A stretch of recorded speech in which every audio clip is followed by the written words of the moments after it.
sensasi suara yang ada di dalam telinga tapi hanya bisa didengarkan sendiri. Nah, itu kita sebut dengan tinnitus. Tinnitus itu banyak diderita pada orang. Biasanya seringkali penyebabnya dari faktor telinga bagian dalam. Tapi tinnitus itu tidak hanya dari telinga bagian dalam aja, telinga bagian luar juga bisa. Jadi telinga bagian luar itu biasanya diakibatkan karena kotoran telinga yang numpuk. Kalau kotoran telinga yang numpuk, dia numpuk 100% atau nempel di gendang telinga, itu bisa mengganggu pendengaran sehingga munculnya tinnitus. Nah, yang kedua ada gangguan pendengaran yang kita sebut dengan tinnitus itu karena faktor infeksi. Infeksi di balik gendang telinga. Nah, infeksi di balik gendang telinga itu karena ada cairan yang menumpuk di balik gendang telinga diakibatkan karena faktor infeksi yang harusnya cairan itu secara normal bisa turun ke arah pangkal hidung atau di lokasi swab.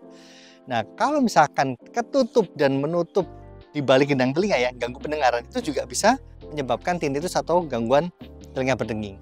Yang terakhir nih, yang paling sering yaitu asalnya dari telinga bagian dalam, yaitu gangguan fungsi dari koklea. Banyak faktor, bisa idiopatik, yaitu muncul begitu saja, nggak ada penyebabnya apapun.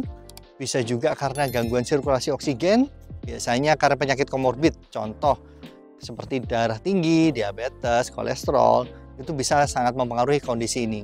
Bahkan faktor-faktor stresor itu juga bisa mempengaruhi. Misalkan contoh begadang, mau ngerjain tugas, banyak kerjaan, itu bisa mempengaruhi faktor-faktor yang memicu tinnitus. Kemudian ada hal satu lagi nih, yaitu faktor trauma. Jadi bunyi yang kenceng banget. Kadang-kadang pasien yang datang ke tempat praktek saya adalah pasien-pasien yang suka menggunakan headset bahkan sampai ketiduran pada saat penggunaan headset tersebut.